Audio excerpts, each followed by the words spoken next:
Hello student, welcome my channel let's education. I am Meenakshi Pal. I hope आप सभी अच्छे होंगे। सो स्टूडेंट, आज की जो क्लास है वो है आपकी 13 अगस्त सन 2022 करंट अफेयर्स की। 13 अगस्त के जितने भी इंपॉर्टेंट क्वेश्चन है आज हम इस क्लास में डिस्कस करने वाले हैं। ये क्लास आपकी सभी एग्जाम के लिए बहुत ही ज़्यादा बेनिफिशियल है, चाहे वो आपका कोई सा भी अपकमिंग कॉम्पिटिटिव का एग्ज़ाम हो, चाहे आपका वो एग्ज़ाम सुपर टेट का हो, यूपीएससी पैट का हो, किसी भी पुलिस का एग्ज़ाम हो। ठीक है, ये क्लास आपकी बहुत ही ज़्यादा आपके लिए बेनिफिशियल है। इस क्लास का जो पीडीएफ है वो आपका उसका लिंक जो है डिस्क्रिप्शन में मिल जाएगा, और पीडीएफ का जो लिंक है वो आपको मेरे टेलीग्राम ग्रुप पर भी मिल जाएगा। तो ज़्यादा से ज़्यादा कोशिश कीजिए कि टेलीग्राम ग्रुप को ज्वाइन कर लीजिए, ताकि वहाँ से आपको और भी क्लासेस मिल जाए और सभी का पीडीएफ मिल जाए। तो आज की क्लास शुरू करने से पहले आपसे यही रिक्वेस्ट है कि क्लास पसंद आती है तो ज़्यादा से ज़्यादा लाइक कीजिए, शेयर कीजिए, चैनल को सब्सक्राइब कीजिए। तो आज की क्लास बात कर लेते हैं। जो आज की क्लास है उसका फर्स्ट क्वेश्चन क्या है। तो फर्स्ट क्वेश्चन है आपका कि इंटरनेशनल युवा दिवस कब मनाया जाता है। क्या है? इंटरनेशनल युवा दिवस कब मनाया जाता है। कह सकते हैं कि अंतर्राष्ट्रीय युवा दिवस कब मनाया जाता है। तो आपके सामने चार ऑप्शंस हैं। पहला है 10 अगस्त, 9 अगस्त, 12 अगस्त या फिर 11 अगस्त। तो इसका जो राइट आंसर है वो है आपका 12 अगस्त। क्या है आपका राइट आंसर? 12 अगस्त है। 12 अगस्त को अंतर्राष्ट्रीय युवा दिवस मनाया जाता है। अब बात कर लेते हैं ये क्यों मनाया जाता है। तो युवाओं की ग्रोथ को बढ़ाने के लिए, उनके भविष्य में मदद करने के लिए और उनके विकास को करने के लिए इस दिवस को मनाया जाता है। ठीक है, और उनका जो विकास है उसको संरक्षण प्रदान करने के लिए मनाया जाता है। इसी के साथ साथ एक दिवस और मनाया जाता है, वो है विश्व हाथी दिवस। क्या है? विश्व हाथी दिवस है। ठीक है, जिसमें क्या है उसका विश्व हाथी दिवस मनाने का जो उद्देश्य है वो है विशाल हाथियों को बचाने के लिए लोगों को अवेयर करना, एक साथ लाना और बेहतर तरीके से जीवित रखने में उनकी मदद करना है। ठीक है, तो स्टूडेंट ये तो मैंने आपको बताया कि 12 अगस्त में कौन सा दिवस मनाया जाता है। इसी के साथ साथ अब बात कर लेते हैं कि 1 अगस्त को कौन सा दिवस मनाया गया था। ठीक है, तो 1 अगस्त को मनाया गया था आपका नाइजर का स्वतंत्रता दिवस मनाया गया था।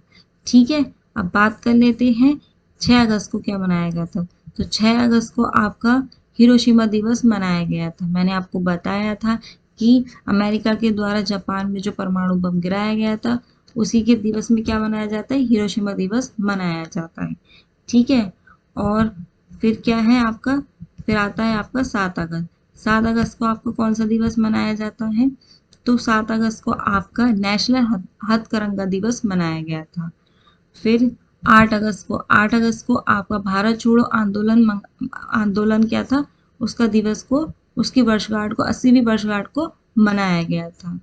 फिर नेक्स्ट है क्या है, 9 अगस्त। 9 अगस्त को आपको स्वदेशी लोगों का इंटरनेशनल दिवस मनाया गया था, और उसी के साथ साथ क्या था, नागिसाका दिवस भी आपका 9 अगस्त को ही मनाया गया था। तो आपको इस क्वेश्चन के साथ साथ में अभी तक अगस्त में कितने जितने भी इंपॉर्टेंट डे मनाए गए थे वो मैंने आपको बताए हैं। तो बढ़ते हैं अब नेक्स्ट क्वेश्चन की ओर। ठीक है, नेक्स्ट क्वेश्चन है हमारा सेकंड। तो सेकंड में क्या है, सेकंड में आपका क्वेश्चन है कि प्रदीप पटवर्धन का निधन हो गया है, वह कौन थे। यानी कि एक प्रदीप पटवर्धन है जिनका निधन हो गया है, वह कौन थे। तो हमारे सामने चार ऑप्शन है। क्या क्या है? गायक, अभिनेता, निदेशक या चित्रकार। तो वो कौन थे? राइट आंसर है इसका अभिनेता। वे एक मराठी अभिनेता थे। ठीक है, एक मराठी अभिनेता थे जिनका 65 वर्ष की आयु में निधन हो गया, यानी कि 65 वर्ष की आयु में निधन हो गया है। और इनका जो निधन हुआ है वो दिल का दौरा पड़ने के कारण मुंबई में हुआ है। ठीक है, अब बात कर लेते हैं नेक्स्ट क्वेश्चन की। तो नेक्स्ट क्वेश्चन है आपका थर्ड। थर्ड में क्या पूछा गया है, क्या justice Uday you Lalit Bharat के कौन से नंबर के न्यायाधीश बने हैं। क्या है question, justice Uday you Lalit Bharat के कौन से नंबर के न्यायाधीश बने हैं। तो आपके सामने चार ऑप्शन है। सबसे पहला है 50वें, फिर है आपके सामने 48वें, सी है आपका 49वें, या डी है आपका 91वें। तो मैं आपको बता दूं जो इसका राइट आंसर है वो है 49वें। जो जस्टिस उदय यू ललित हैं वो भारत के 49वें नंबर के न्यायाधीश बने हैं। ठीक है, इनका जो कार्यकाल रहेगा वो सिर्फ 3 महीने का रहेगा। ठीक है, और जो वर्तमान में हमारे मुख्य न्यायाधीश हैं एन बी रमना हैं, उनका जो कार्यकाल है 27 अगस्त को कंप्लीट हो जाएगा और उनकी जगह कौन रहे आ जाएंगे, अब उदय यू ललित आ जाएंगे। ठीक है, अब बात कर लेते हैं नेक्स्ट क्वेश्चन की।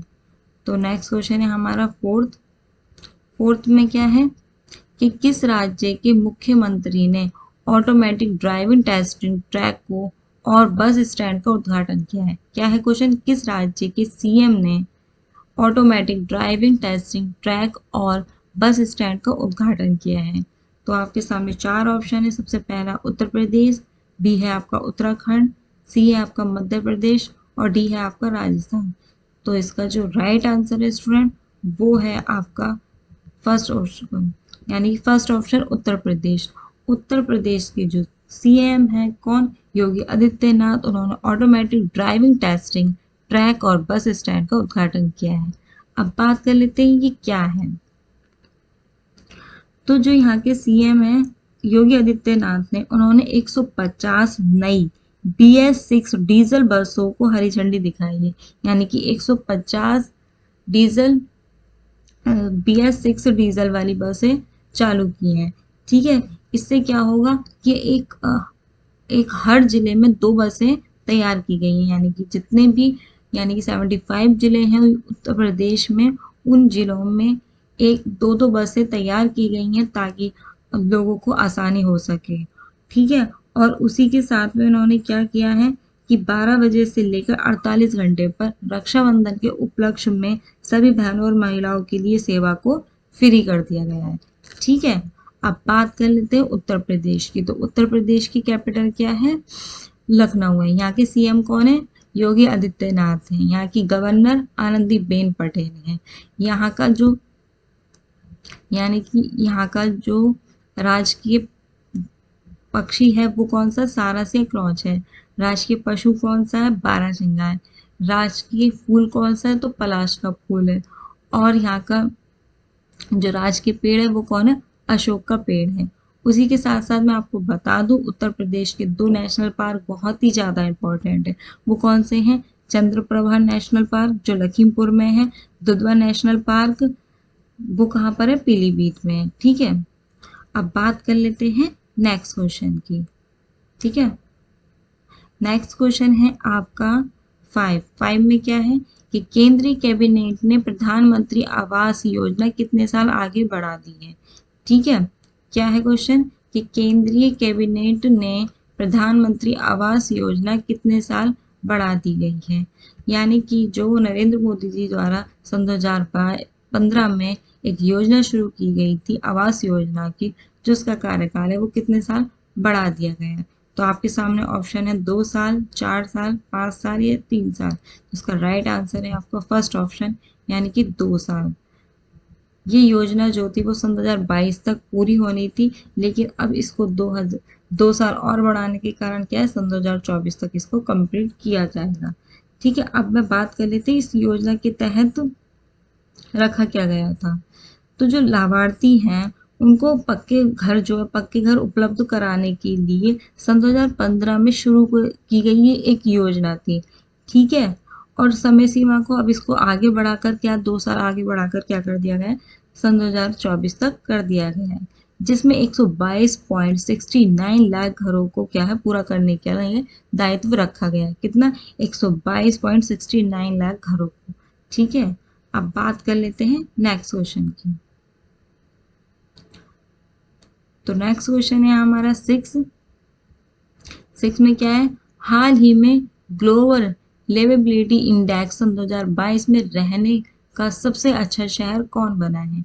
यानी कि एक ग्लोबल लिवेबिलिटी इंडेक्स जारी की गई है सन 2022 में, उसमें सबसे बेस्ट रहने वाला शहर कौन सा बना है। तो आपके सामने 4 ऑप्शन है। सबसे पहला है टोक्यो, सेकंड आपका यूरोप, सी आपका वियना और डी आपका कनाडा। तो मैं आपको बता दूं जो आपका राइट आंसर है वो है आपका थर्ड, यानी कि वियना। ये ऑस्ट्रेलिया की कैपिटल वियना है। जो इस वियना शहर ने पूरे 10 शहरों में शीर्ष स्थान हासिल किया है, यानी कि नंबर 1 स्थान हासिल किया है बेस्ट रहने वाले शहरों में। ठीक है, जो ये इंडेक्स जारी की गई वो 172 शहरों की इंडेक्स को जारी किया गया। उसी के साथ साथ यूरोप यूरोप के शहर और कनाडा के शहर को भी बेस्ट माना गया है, लेकिन जो शीर्ष स्थान पर रहा है वो कौन रहा है? वियना रहा है। उसी के साथ साथ में जो पाकिस्तान का कराची शहर, वो अपने सबसे बेकार प्रदर्शन के कारण 7वें स्थान पर रहा है। ठीक है, अब बात कर लेते हैं नेक्स्ट क्वेश्चन की। नेक्स्ट क्वेश्चन है हमारा 7th, यानी कि नेट ग्रिड का के मुख्य कार्यकारी अधिकारी कौन बने? क्या है? जो नेट ग्रिड के मुख्य कार्यकारी अधिकारी कौन बने हैं? तो आपके सामने 4 ऑप्शन रखे गए हैं। क्या है? पीयूष गोयल, धर्मेंद्र प्रधान, सी है अमित शाह और डी है आपका मनसुख मंडाविया। तो इसका राइट आंसर कौन सा है स्टूडेंट? फर्स्ट है। फर्स्ट यानी कि पीयूष गोयल। पीयूष गोयल को नेट ग्रिड का मुख्य कार्यकारी अधिकारी यानी कि सीईओ के नाम के रूप में इनको नियुक्त किया गया है। ठीक है, अब बात कर लेते हैं ये नेट ग्रिड क्या है। तो नेट ग्रिड क्या है स्टूडेंट, इसके बारे में बात कर लेते हैं। तो नेट ग्रिड जो है भारत की आतंकवाद निरोधी क्षमताओं को बढ़ाने के उद्देश्य से गुप्तचर सूचनाओं को एकत्रित करने वाला केंद्रीय संगठन है। कहने का मतलब यह है जो भारत में आतंकवाद है, विरोधी हैं, उनकी क्षमताओं को जो बढ़ाने वाले के उद्देश्य हैं, और जो गुप्तचर हैं यानी कि आतंकवादियों की उनकी सूचनाओं को एकत्रित करने के लिए एक संगठन बनाया गया है जिसका नाम क्या है? नेट ग्रिड है। ठीक है, और नेट ग्रिड के ही सीईओ कौन बन गए हैं? पीयूष गोयल जी बन गए। ये हमारे जो देश के वाणिज्य मंत्री भी हैं। और मैं आपको बता दूं जो पीयूष गोयल हैं वो नागालैंड के कैडर के 1994 बैच के आईएएस अधिकारी रह चुके हैं। ठीक है, और पीयूष गोयल को अब केंद्र सरकार ने क्या कर दिया? नेट ग्रिड में सीईओ के रूप में नियुक्त कर दिया गया है। ठीक है, अब मैंने आपके सामने यहाँ पे 4 ऑप्शंस रखे हैं स्टूडेंट। क्या क्या है? ये है कि धर्मेंद्र प्रधान। तो मैं आपको बता दूं तो जो धर्मेंद्र प्रधान है वो हमारे शिक्षा मंत्री हैं। उसी के साथ साथ क्या है? हमारे अमित शाह, ये हमारे गृह मंत्री हैं और सहकारी केंद्रीय मंत्री भी हैं। मैंने कल आप इनके बारे में बताया था। ठीक है, और मनसुख मंडाविया कौन है? ये हमारे स्वास्थ्य मंत्री हैं। ठीक है, अब मैं आपको बता दूं इनके साथ ही साथ कौन कौन निदेशक बने गए हैं। तो सीएसआईआर की पहली महिला महानिदेशक कौन बनी थी? नलथम्बी कलाई सेल्वी बनी थी। ठीक है, उसी के साथ में शतरंज खेल के उपाध्यक्ष कौन बने थे? विश्वनाथन आनंद बने थे। ठीक है, उसी के साथ साथ केंद्रीय सतर्कता आयुक्त कौन बने थे? सुरेश एन पटेल बने थे। ये मैंने अपनी प्रीवियस वीडियो में आपको बताया था और इसी के साथ साथ आपको क्या है रिकॉल कराने के लिए मैंने इन क्वेश्चंस को रखा है। ठीक है, अब बढ़ते हैं नेक्स्ट क्वेश्चन की ओर।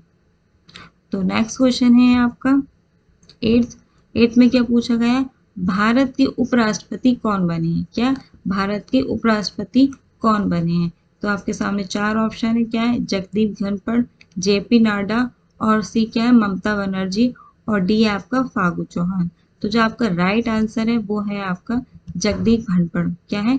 जगदीप धनखड़ को भारत के 14वें नंबर के उपराष्ट्रपति नियुक्त किया गया है। ठीक है, मैं आपको बता दूं इनके बीच में जो अभी वोट पड़वाए गए थे उसमें इन्होंने क्या था जो 528 सॉरी इन्होंने 725 वोटों में से 528 वोटों को हासिल करके 74% से अपनी जीत को हासिल किया था। और जो ये जगदीप धनखड़ हैं वो पश्चिम बंगाल के गवर्नर भी रह चुके हैं और अब क्या हो जाएंगे? ये हमारे देश के उपराष्ट्रपति बन जाएंगे 14वें नंबर के। ठीक है, अब बात कर लेते हैं नेक्स्ट क्वेश्चन की। ठीक है, तो नेक्स्ट क्वेश्चन है हमारा 9th में क्या है हमारे क्वेश्चन में? इसमें कहा गया है कि किस आयु के लिए बूस्टर डोज कार्बोवैक्स को मंजूरी दे दी गई है? क्या है क्वेश्चन कि किस आयु के लिए बूस्टर डोज कार्बोवैक्स को मंजूरी दे दी गई है? तो आपके सामने 4 ऑप्शन रखे गए हैं। सबसे पहला 18+, फिर है 16, ईयर के लोगों के लिए 35 साल, और फिर क्या है 65 ईयर के लोगों के लिए। तो जो बूस्टर डोज है कार्बोवैक्स को मंजूरी दी गई है वो 18 प्लस के लोगों के लिए दी गई है। 18 प्लस के जितने भी लोग हैं जिनको कोविशील्ड और कोवैक्स लग चुकी है उन लोगों को ये डोज लग सकती है। ठीक है, कार्बोवैक्स की डोज लग सकती है, लेकिन उसके साथ ही में जो 6 मंथ का गैप होना चाहिए, यानी कि जो लोग 18 प्लस के हैं और जिनको कोविशील्ड और कोवैक्स लग चुकी है और 6 महीने हो चुके हैं तब ही वो इस डोज को लगवा सकते हैं। कौन सी? कार्बोवैक्स को लगवा सकती हैं। ठीक है, अब बात कर लेते हैं नेक्स्ट क्वेश्चन की। तो नेक्स्ट क्वेश्चन है आपका 10th। तो 10th में क्या पूछा गया है? तो 10th है आपका कि किस राज्य में ओमिक्रॉन के कई मामले मिले हैं। क्या है कि किस राज्य में ओमिक्रॉन के कई मामले मिले हैं। तो कहाँ मिले हैं? आपके सामने 4 ऑप्शन है, मुंबई, गुजरात, अहमदाबाद और सूरत। तो इसका जो राइट आंसर है वो है आपका मुंबई। जो मुंबई शहर है वहां से कम 223 मामले मिले हैं ओमिक्रॉन के, और इसमें से अधिकतर वो लोग हैं जिसको कोरोना वायरस की दोनों डोज लग चुकी हैं। ठीक है, तो ओमिक्रॉन का भी जो मामले बहुत ही ज़्यादा धीरे धीरे बढ़ते जा रहे हैं। तो स्टूडेंट ये थे आपके आज के 13 अगस्त के कुछ इंपॉर्टेंट क्वेश्चन जो हमने आज इस क्लास में डिस्कस किए हैं। ठीक है, आई होप आज की क्लास आपको पसंद आई होगी।